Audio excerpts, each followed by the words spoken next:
और अभी जो नर्मदा परिक्रमा की जो समाप्ति की जो सब पूजा विधि होती है वो करते हैं।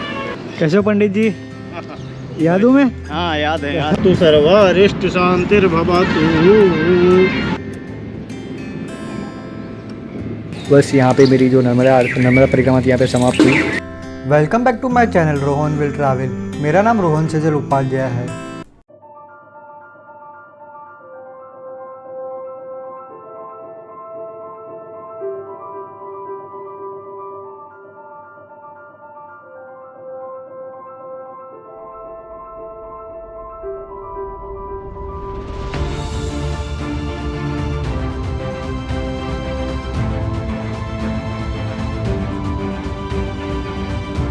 नर्मदे हर।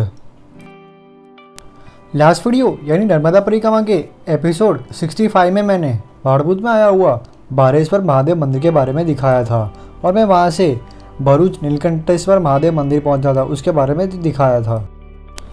तो आज के इस वीडियो यानी नर्मदा परिक्रमा के एपिसोड 66 में मेरी नर्मदा परिक्रमा समाप्त होगी और मैं उसकी पूजा विधि कराऊंगा, उसके बारे में भी दिखाऊंगा और थोड़ी और जानकारी भी दूंगा। एक बार जब आप ठान ले तो कुछ भी संभव है।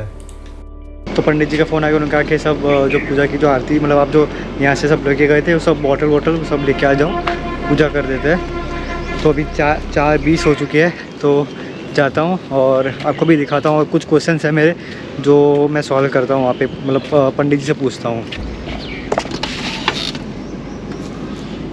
तो ये कुछ मतलब ये बॉटल है, नारियल है और ये अगरबत्ती है। तो सारा सामान ले लिया है और अभी जो नर्मदा परिक्रमा की जो समाप्ति की जो सब पूजा विधि होती है वो करते हैं।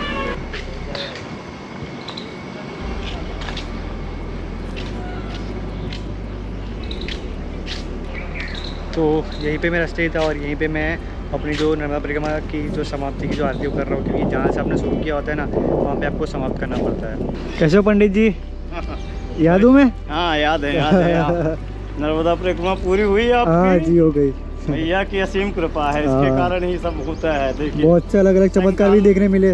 संकल्प में उतनी बड़ी ताकत होती है ना, किसी भी कार्य का संकल्प हो, संकल्प महान होता है ना आपका, उसी के आधार पर एक कार्य का निर्माण होता जाता है, हमारा संपूर्ण कार्य होता जी जाता है। और माँ ये जगत जननी है। हाँ, ये तो जगत जननी है ना। जी है ना, इसका जिसने अनुसरण किया है उसको साक्षात्कार कराती है मैया। अच्छा, अनुभव कराती है कि मैं क्या हूँ। हाँ, नहीं मेरे को बहुत सारा ऐसा अलग अलग अनुभव भी हुए देती है। वो किसी को भूखा नहीं सुलाती। नहीं सुलाती, सही बात है। किसी को भूखा नहीं, किसी को नहीं, कुछ ना कुछ खाने को मिल ही जाता है। दो तट में कहीं भी आप चले जाइए, कोई भूखा नहीं रहेगा। सही है इसका सबसे बड़ा आशीर्वाद है। हाँ, ये बहुत कभी देखा होगा कि अचानक हम कहीं कोई मतलब जंगल के रास्ते में भटक गए हैं, कहीं भटक गए हैं, तब भी वहाँ कोई ना कोई जो है तो मैया के रूप में आकर के आपको सहारा दे जाता है। सही है। मेरे साथ ये बेड़ा घाट में हुआ था कि वहाँ पे एक्चुअली कुछ दूर तक कुछ खाने को था नहीं, और वहाँ पे कुछ अचानक बस आ गई और बस वाले भैया ने कहा कि आप नर्मदा परिक्रमा कर रहे हो तो आज आप हमारे साथ खाना खा लेना। हाँ, तो वो मैया की कृपा है। मैया की कृपा है, क्योंकि दूर तक कुछ खाने के लिए था नहीं, जंगली एरिया है। हाँ, पूरा जंगल एरिया ही है। क्योंकि अगर मैं जाता भी सही तो मार्केट दक्षिण की तरफ था, मुझे दक्षिण क्रॉस करना था नहीं बराबर। तो मैं सोचूंगा खाना अभी खाऊंगा क्या मैं, उसी वक्त बस आके ने कहा कि आप हमारे साथ खा लेना आज। भेड़ा घाट में क्या है, भेड़ा घाट से डिंडोरी वगैरह वाला जितना भी क्षेत्र है, ये पूरा जंगली क्षेत्र है। हाँ, पूरा जंगल ही है। लेकिन तब भी मैया की कृपा से वहाँ कोई भूखा नहीं रह जाता, कोई न कोई मसीहा बन करके वहाँ आकर के वो भोजन करा देता है, कुछ न कुछ खिला देता है। सही है। तो हम किसको माने, मैया की कृपा है, मैया की कृपा की नहीं है। ठीक है ना, ठीक है, यहाँ पे रख दो, सबको निकाल दो। मेरे जूते थे राइडिंग वाले। हाँ थे ना। अब वहाँ पे नदी क्रॉस करनी होती है ना। तो वो भैया ने बोला कि मैं सब लेके आ जाऊँगा। अब वो भूल गए और उसके बिना पाए नहीं मेरे वो। तो मैंने भैया को पूछा, भैया जूते? भैया बोलते हैं यहाँ तो है ही नहीं जूते। मैंने बोला अब क्या करें? तो फिर मैया कुछ गलती हो गई तो माफ़ करना, जूते कुछ भी करके मेरे तक पहुँचा दो। उसी वक्त फ़ोन आया कि भैया बस वाले का कि भैया आपके जूते हमारे पास है, हम बस आपको देने आ ही रहे हैं। तो ये भी एक कृपा थी कि कुछ गलती हो गई तो मैया ने माफ़ कर दिया। कृपा नहीं है, क्या होता है कि ये परीक्षा के समय परीक्षा का समय, सही है सही है। इतनी महान है कि इसके जीवन में हाँ जो भी इनका अनुसरण करता है, आपने देखा होगा कि कितने परिक्रमा करने के लिए तैयार होते हैं, जाते हैं, आते हैं, हाँ, लेकिन कुछ दूर जाते हैं, इसके बाद उनकी जो है तो शक्ति टूट जाती है, हाँ, वो बेचारे जो हाँ। है वापस हो जाते हैं। सही है सही है। ठीक है ना। हाँ और जिसने संकल्प लिया है और दृढ़ संकल्प कर दिया कि भैया जो करना हो तू करे, हाँ। तो वो पार हो जाता है। ठीक है ना। और क्या था? बस इतना ही। हाँ, और ये माचिस भी है हाँ और ये चोखा है थोड़ा। हाँ, चोखा भी ले लिया। नहीं, वो आप यहाँ से जो दिया था उससे कुछ हिलाया नहीं मैंने। ऐसा हाँ संपूर्णम कृष्य अद्यदीप से है नीलकंठेश्वर महादेवता समक्षे नर्मदा उत्तरे समक्षे है पूजायाम धर्मम हम कृष्य है। ओम सुष्णा इंद्रो विधस्रवाः सुष्णा पूखा विश्वेदाः सुष्णस्तारिक्षो वरिष्ठनेमि सुष्णो बृहस्पतिर्दधातु वृकदस्वामर्ता पुष्टिमातरः।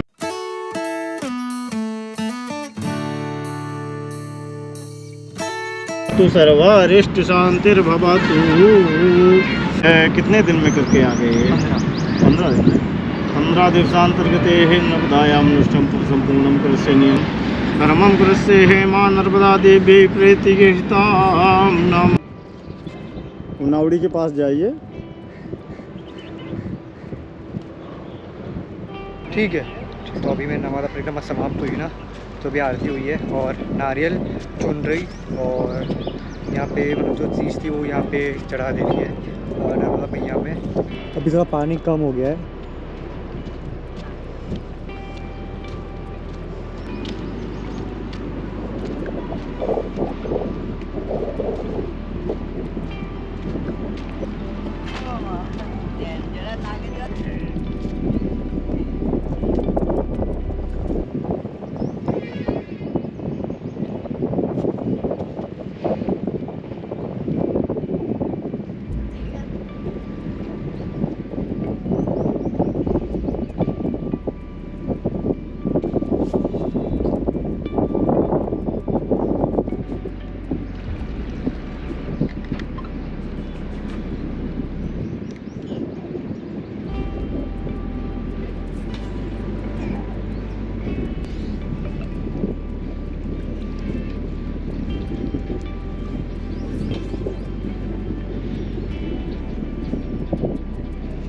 चुनरी नारियल चढ़ा दिया है और थोड़ा जो पानी था उसे डाल दिया है और ये वाला जो पानी है वापस मैं ओमकारेश्वर जाऊंगा और वहाँ पे पानी चढ़ाऊंगा। सो 15 दिन में मेरी जो नर्मदा परिक्रमा थी वो समाप्त हुई।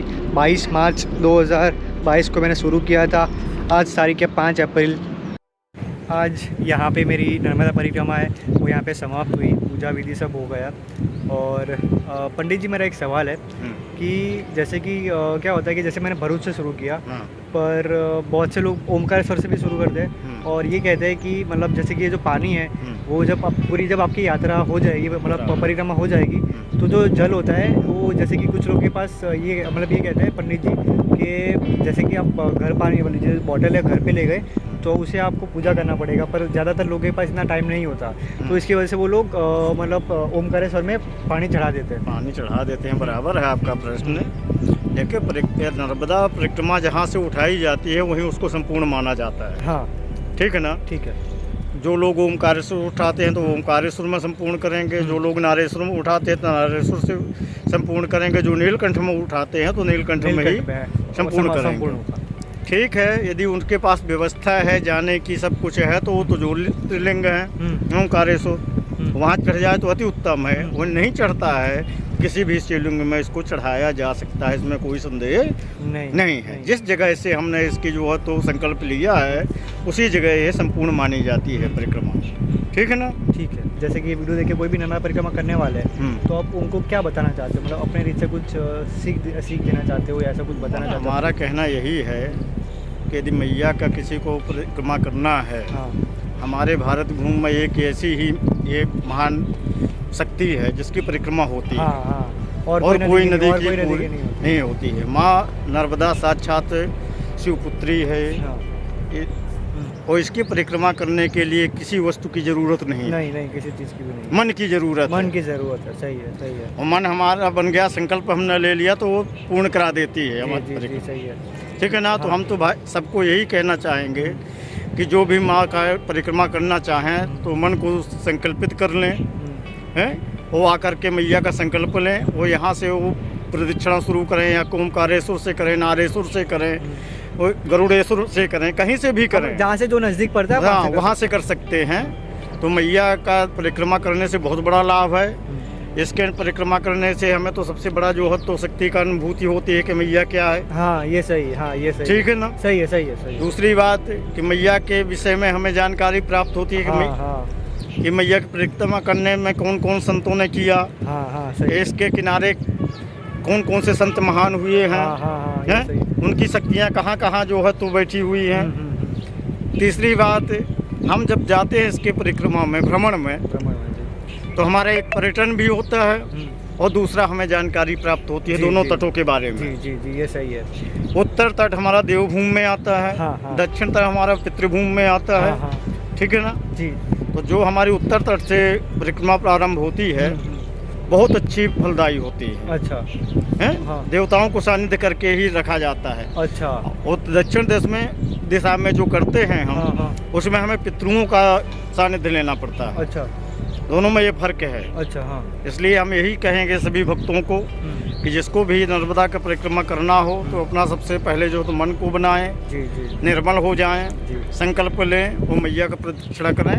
इसमें बहुत बड़ा है, आपको जो है तो ज्ञान प्राप्त होगा, वो लाभ होगा और इसके बाद आपका जीवन धन्य हो जाएगा। जी, मैंने ऐसे बहुत से लोगों को भी देखा है पंडित जी, जो प्रोफेसर थे या अपनी जो मतलब अपने बिजनेस या अपने फील्ड में काफ़ी सक्सेसफुल थे, पर वो भी एक सिंपल मतलब एकदम वेशभूषा में मैया का परिक्रमा कर रहे हैं। मैया का परिक्रमा जो हमें करना है, वहाँ पे अपना पीछे का सब कुछ छोड़ देना है कि मैं क्या हूँ। मैं एक मैया का भक्त हूँ भैया, सही है, सही है। मैं पैसा वाला हूँ या कि मैं गरीब हूँ, ये देखना ही नहीं है। इसके दर पे चलने के बाद ना तो पैसे की कमी होती, ना भोजन की कमी होती, किसी चीज़ की कमी नहीं होती। आपके इंजीनियर करते हैं, डॉक्टर करते हैं, प्रोफेसर करते हैं, और यहाँ तक कि जज लोग भी करते हैं। जी। तो ये ज्ञान की बात है, अपने अपने ज्ञान की बात है। जी, सही है। जिसको मैया का जो है तो आभास हो गया, ज्ञान हो गया कि इसकी परिक्रमा करने से हमें क्या मिलता है। हमें जीवन को धन्य करना है तो मैया की परिक्रमा करना अति आवश्यक है। सही है। इससे बहुत बड़ा ज्ञान मिलेगा। बहुत सही है। और जैसे कि पंडित जी ने कहा कि मतलब बहुत सारे आपको नर्मदा मैया के बारे में भी पता चलेगा, तो यही कहते हैं कि अगर आपको किसी चीज़ के बारे में नहीं पता तो उसे शुरू कर दीजिए, तो ऑटोमेटिक आपको पता चल जाएगा। और एक और बात थी कि क्या हुआ कि मैं जब मैंने यात्रा शुरू की थी तो मैं लाइक सबको 10 रुपये 20 रुपये दे रहा था। तो वहाँ पे एक पंडित जी मिले थे, तो उन्होंने मुझे कहा कि तुम इतने पैसे दान क्यों दे रहे हो। तो मैंने बोला मेरे को ठीक लगे, मैं ऐसे दे रहा हूँ। बराबर। तो वहाँ पे जो बाजू वाले जो पंडित जी थे तो उन्होंने बड़ी अच्छी बात बोली कि जो देता है ना उसके पास कभी पैसों की कमी नहीं होती है। बिल्कुल सही बात है। और ऐसा हुआ भी सही, बहुत बार ऐसा हुआ। हमेशा दान करने से पैसा, हम 10 रुपये दान करते हैं, भगवान हमें जो है मैया 1000 रुपये देती है। ठीक है ना। मेरे साथ दान करने से, धर्म करने से कभी धन की हानि नहीं होती है। सही। धन की हानि होती है तो हमारी अनीतियों से होती है। फिर सत्कर्म करने से यदि हानि होने लगी तो फिर आदमी भगवान के प्रति आस्था नहीं छोड़ देगा। सही है। देखो अभी भी नर्मदा परिक्रमा अभी समाप्त हुई, तब भी बहुत सी ज्ञान की बातें मिल रही है मुझे जानने के लिए। मिलता है, भगवान की कृपा है ये सब। यहाँ नीलकंठ बाबा साक्षात बैठे हुए हैं जी, देखिए इनकी कृपा से ही यहाँ सब कुछ हो रहा है। सही। पंडित जी आपका नाम क्या है? मेरा नाम परशुराम त्रिपाठी। परशुराम त्रिपाठी। तो मैं तो इनको पंडित जी कहता हूँ। मेरा फ़ोन लिंक का नंबर भी लाइक उसी से सेव है। पंडित जी हाँ एक बार अपना नंबर बता दीजिए, वैसे तो शुरुआत में बताया था, एक और बार बता दीजिए। 63 52 93 81 24। तो अगर कोई भी भरूच आता है नीलकंठेश्वर तो इनके संपर्क में आप आ सकते हो। ये पूजा आरती लाइक संकल्प विधि सब करवाते हैं, तो जो भी नर्मदा परिक्रमा करते हैं तो इनके साथ कांटेक्ट कर सकते हैं। नमस्कार। नर्मदे भोजनालय मंदिर के मतलब जो आश्रम है ना जहाँ पे ठहरने की व्यवस्था, उसके पीछे यहाँ पे लाइक भोजनालय भी है। तो काफ़ी अच्छा, जब मैं फर्स्ट टाइम आया तो काफ़ी अच्छा खाना था। पर अभी नहीं मिलेगा क्योंकि अभी क्या है ना कि यहाँ पे टाइमिंग्स होते हैं, आरती के बाद मिलेगा, मतलब आरती करीबन 7 बजे होती है ना, तो आरती के बाद मिलेगा। तो काफ़ी अच्छा रहा था यहाँ पे एक्सप्रेस नीलकंठेश्वर। और आपको यहाँ पे बर्ड्स की आवाज़ भी सुनने दे रही होगी, काफ़ी अच्छी सी यहाँ पे बर्ड्स की आवाज़ है और काफ़ी ग्रीनरी भी है। तो बस यहाँ पे मेरी जो नर्मदा परिक्रमा थी यहाँ पे समाप्त हुई। तो आज की वीडियो के बस इतना ही रखते हैं। नेक्स्ट वीडियो यानी नर्मदा परिक्रमा के एपिसोड 67 में मैं भरूच में या नीलकंठेश्वर महादेव मंदिर से अपने घर अहमदाबाद तक पहुंचूंगा। मैंने अपने चैनल पर करीब 230 से अधिक वीडियोस बनाए हैं, जो आप मेरे चैनल पर जाके भी देख सकते हो।